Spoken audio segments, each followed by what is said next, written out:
പ്രിയപ്പെട്ടവരെ, നമസ്കാരം. +1 തുല്യതയുടെ പൊളിറ്റിക്സ് ക്ലാസ്സുകളാണ് നമ്മൾ എടുത്തുകൊണ്ടിരിക്കുന്നത്. ഇന്ന് ദേശീയത എന്ന് പറയുന്ന അധ്യായമാണ് നോക്കുന്നത്. ദേശീയത എന്നാൽ എന്താണ്? ദേശീയതയെ സ്വാധീനിക്കുന്ന ഘടകങ്ങൾ എന്തെല്ലാം?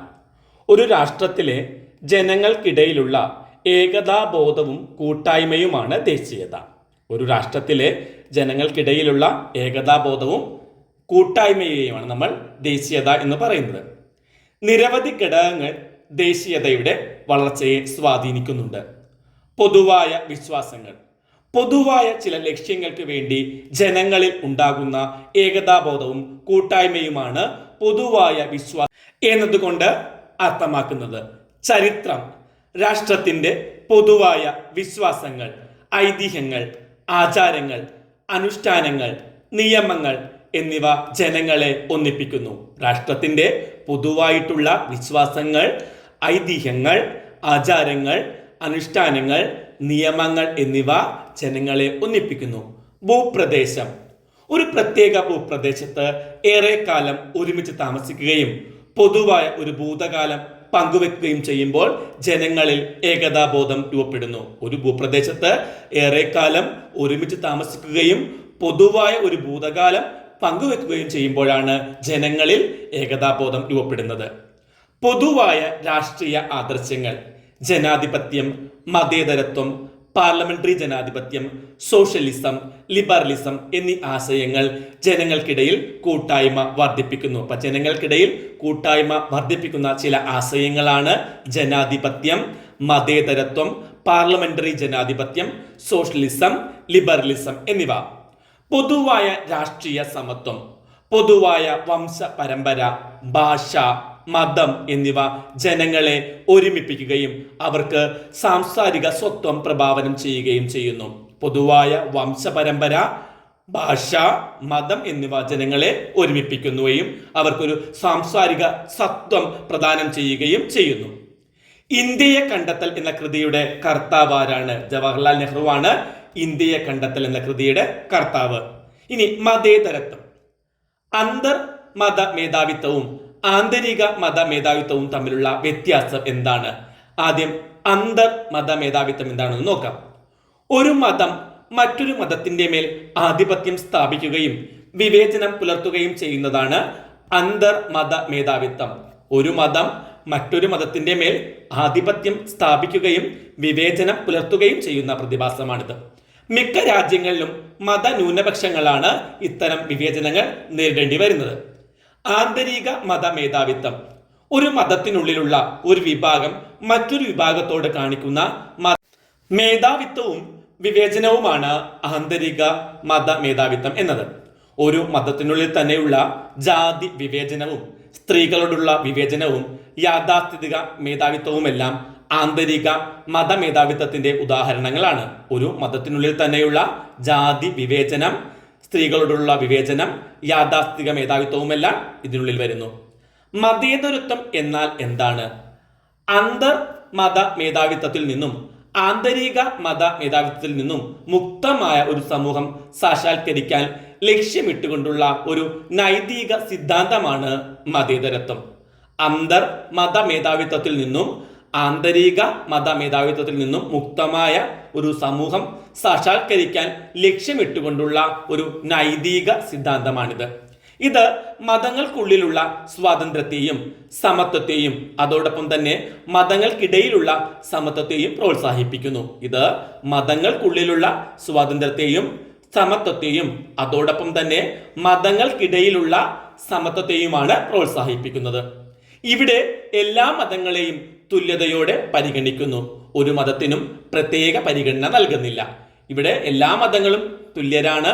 എല്ലാ മതത്തിനും പ്രത്യേക പരിഗണനയൊന്നും തന്നെ എല്ലാവർക്കും തുല്യ പ്രാധാന്യമാണ് കൊടുക്കുന്നത്. എന്താണ് മതേതര രാഷ്ട്രം? എല്ലാ മതങ്ങൾക്കും തുല്യ പ്രാധാന്യം നൽകുന്ന രാഷ്ട്രമാണ് മതേതര രാഷ്ട്രം എന്നത്. എല്ലാ മതങ്ങൾക്കും തുല്യ പ്രാധാന്യം നൽകുന്ന രാഷ്ട്രം.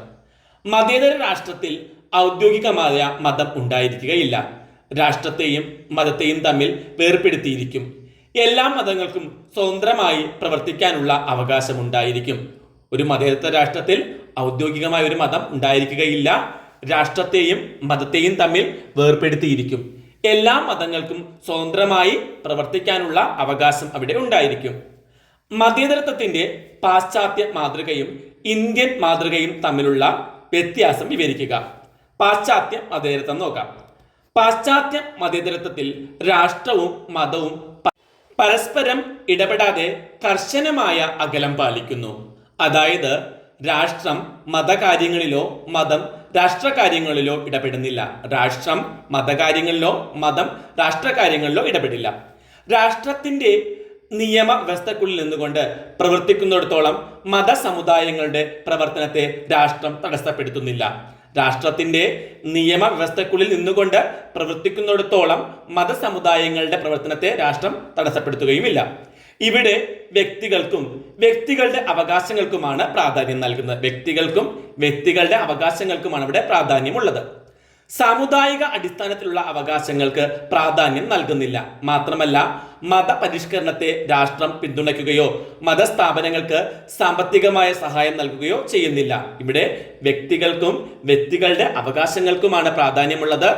സാമുദായിക അടിസ്ഥാനത്തിലുള്ള അവകാശങ്ങൾക്ക് പ്രാധാന്യം നൽകുന്നില്ല. മാത്രമല്ല മതപരിഷ്കരണത്തെ രാഷ്ട്രം പിന്തുണയ്ക്കുകയോ മതസ്ഥാപനങ്ങൾക്ക് സാമ്പത്തികമായ സഹായം നൽകുകയോ ചെയ്യുന്നില്ല. ഇന്ത്യൻ മതേതരത്വം. ഇന്ത്യൻ മതേതരത്വത്തിൽ രാഷ്ട്രം മതകാര്യങ്ങളിൽ തത്വാധിഷ്ഠിതമായ ഇടപെടൽ നടത്തുന്നുണ്ട്. ഇവിടെ രാഷ്ട്രം മതകാര്യങ്ങളിൽ തത്വാധിഷ്ഠിതമായ ഇടപെടൽ നടത്തുന്നു. വ്യക്തികളുടെ അവകാശങ്ങൾ സംരക്ഷിക്കുന്നതോടൊപ്പം മതസമുദായങ്ങളുടെ അവകാശങ്ങളും സംരക്ഷിക്കുന്നുണ്ട്. വ്യക്തികളുടെ അവകാശങ്ങൾ സംരക്ഷിക്കുന്നു, അതോടൊപ്പം തന്നെ മതസമുദായങ്ങളുടെ അവകാശങ്ങളും സംരക്ഷിക്കുന്നു. മതന്യൂനപക്ഷങ്ങൾക്ക് അവരുടേതായ സംസ്കാരം നിലനിർത്താനും വിദ്യാഭ്യാസ സ്ഥാപനങ്ങൾ നടത്താനും അവകാശമുണ്ട്. മതന്യൂനപക്ഷങ്ങൾക്ക് അവരുടേതായ സംസ്കാരം നിലനിർത്താനും അതുപോലെ തന്നെ അവരുടെ വിദ്യാഭ്യാസ സ്ഥാപനങ്ങൾ നടത്താനും അവകാശമുണ്ട്.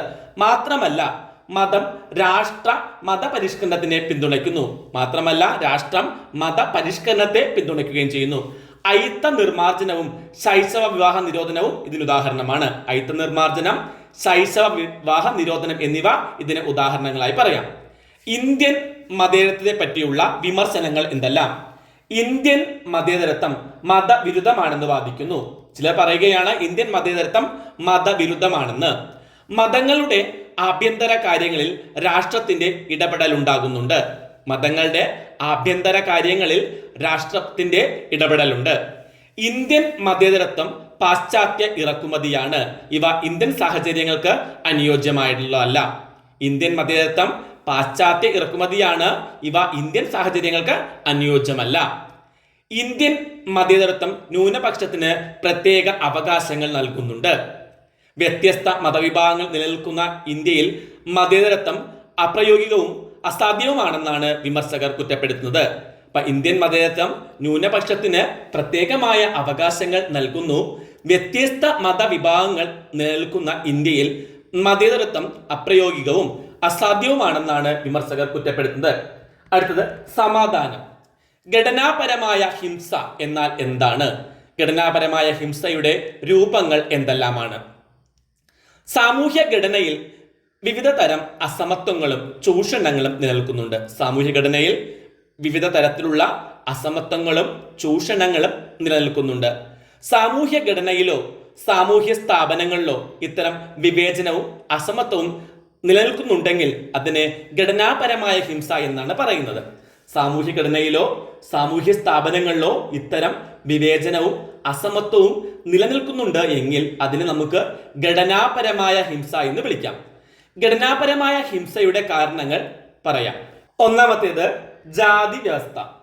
ജാതി വ്യവസ്ഥ നിലനിൽക്കുന്ന സമൂഹങ്ങളിൽ ചില ജാതികൾ താഴ്ന്ന ജാതികളായി പരിഗണിക്കപ്പെടുകയും വിവിധ സാമൂഹ്യ പീഡനങ്ങൾക്ക് അവർ ഇരകളാവുകയും ചെയ്യുന്നു. ജാതി വ്യവസ്ഥ നിലനിൽക്കുന്ന സമൂഹങ്ങളിൽ ചില ജാതികൾ താഴ്ന്ന ജാതികളായി പരിഗണിക്കപ്പെടുകയും പല വിധത്തിലുള്ള സാമൂഹിക പീഡനങ്ങൾക്കും അവർ ഇരകളാവുകയും ചെയ്യുന്നു. സമൂഹത്തിന്റെ മുഖ്യധാരയിൽ നിന്നും ഇവർ മാറ്റി നിർത്തപ്പെടുന്നു. പുരുഷാധിപത്യം. സ്ത്രീകളോട് വിവേചനം കാണിക്കുന്ന സാമൂഹ്യ വ്യവസ്ഥയാണ് പാട്രിയാർക്കി, പുരുഷാധിപത്യം. ഇത്തരം സമൂഹങ്ങളിൽ സ്ത്രീകൾ നിരവധി വിവേചനങ്ങൾക്ക് ഇരയാകുന്നു. ഭ്രൂണഹത്യ, പെൺകുട്ടികൾക്ക് വിദ്യാഭ്യാസം നിഷേധിക്കൽ, ബാല്യവിവാഹം, സ്ത്രീധന പീഡനം, ലൈംഗിക പീഡനം, പെൺകുട്ടികളുടെ പോഷകാഹാരക്കുറവ് എന്നിവയെല്ലാം ഉദാഹരണങ്ങളാണ്. ഇത്തരം സമുദായങ്ങളിൽ സ്ത്രീകൾക്ക് നിരവധി വിവേചനം ഉണ്ടാകും. പെൺകുട്ടികൾക്ക് വിദ്യാഭ്യാസം നിഷേധിക്കൽ, ബാല്യവിവാഹം, സ്ത്രീധന പീഡനം, ലൈംഗിക പീഡനം, പെൺകുട്ടികളുടെ പോഷകാഹാരക്കുറവ് എന്നിവയെല്ലാം ഇതിന് ഉദാഹരണങ്ങളാണ്. വർഗ വ്യത്യാസം. വികസ്വര രാഷ്ട്രങ്ങളിൽ തൊഴിലാളികൾ കടുത്ത ചൂഷണത്തിനും പീഡനത്തിനും ഇരയാകുന്നു. വികസ്വര രാഷ്ട്രങ്ങളിൽ തൊഴിലാളികൾ കടുത്ത ചൂഷണത്തിനും പീഡനത്തിനും ഇരയാകുന്നുണ്ട്. വേതനക്കുറവും മോശമായ തൊഴിൽ സാഹചര്യങ്ങളും തൊഴിലാളികളുടെ ജീവിതം ദുരിതപൂർണമാക്കുന്നു. വേതനക്കുറവ്, മോശമായ തൊഴിൽ സാഹചര്യങ്ങൾ തൊഴിലാളികളുടെ ജീവിതം ദുരിതപൂർണമാക്കുന്നു. കോളനിവൽക്കരണം.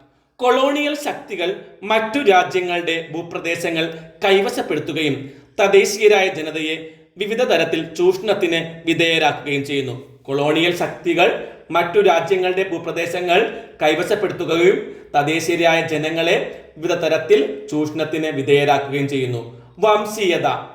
വംശീയ ആക്രമണങ്ങളും വംശീയ വിവേചനവും ലോകത്തിന്റെ പല ഭാഗങ്ങളിലും നിലനിൽക്കുന്നുണ്ട്. വംശീയ ആക്രമണങ്ങൾ, വംശീയ വിവേചനങ്ങളും ഇന്ന് പല ഭാഗങ്ങളിലും നിലനിൽക്കുന്നു.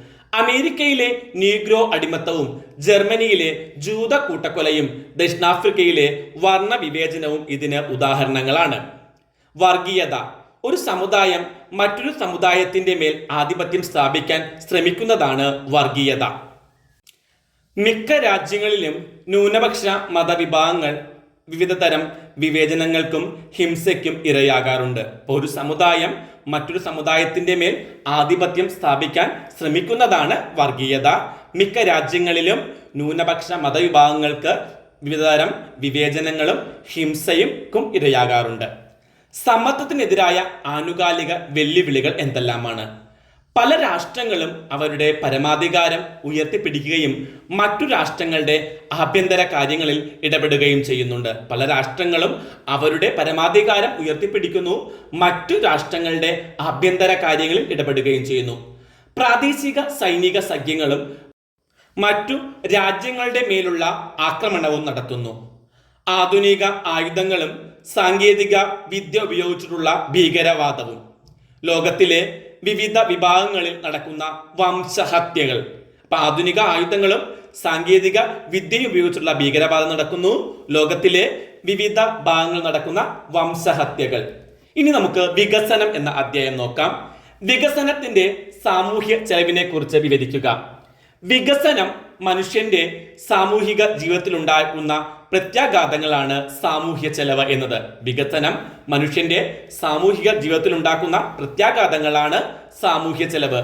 വൻകിട വ്യവസായശാലകൾ, ഡാമുകൾ, ദേശീയ പാതകൾ എന്നിവയുടെ നിർമ്മാണം നിരവധി സാമൂഹ്യ പ്രത്യാഘാതങ്ങൾക്ക് വഴിതെളിയിക്കുന്നുണ്ട്.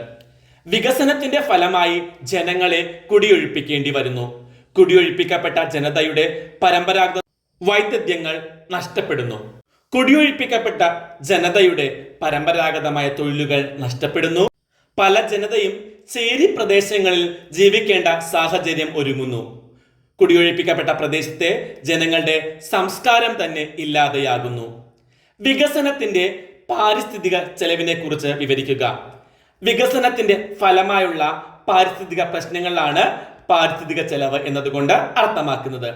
വായു മലിനീകരണം, ജല മലിനീകരണം, ഓസോൺ ശോഷണം, ഓസോൺ ശോഷണത്തിന്റെ ഫലമായുള്ള ആഗോള താപനം, രാസവളങ്ങളുടെയും കീടനാശിനികളുടെയും ഉപയോഗം മൂലമുള്ള മണ്ണ് മലിനീകരണം, വനനശീകരണം, വിറകിനും മരുന്നിനും ആഹാരത്തിനും വേണ്ടിയുള്ള വനത്തെ ആശ്രയിക്കുന്നവരെ ദോഷകരമായി ബാധിക്കുന്നു. ഭൂഗർഭ ജലനിരപ്പ് താഴുന്നു. ഒന്നുകൂടി പറയാം. വായു മലിനീകരണവും ജല മലിനീകരണവും, ഓസോൺ ശോഷണം, ഓസോൺ ശോഷണത്തിന്റെ ഫലമായുള്ള ആഗോള താപനം, രാസവളങ്ങളുടെയും കീടനാശിനികളുടെയും ഉപയോഗം മൂലമുള്ള മണ്ണ് മലിനീകരണം, വനനശീകരണം, വിറകിനും മരുന്നിനും ആഹാരത്തിനും വനത്തെ ആശ്രയിക്കുന്നവരെ ദോഷകരമായി ബാധിക്കുന്നു. ഭൂഗർഭ ജലനിരപ്പ് താഴുന്നു.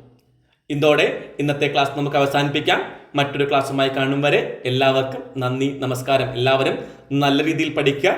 എല്ലാവർക്കും ഫുൾ A+ കിട്ടാൻ പ്രാർത്ഥനയോടെ നിർത്തുന്നു.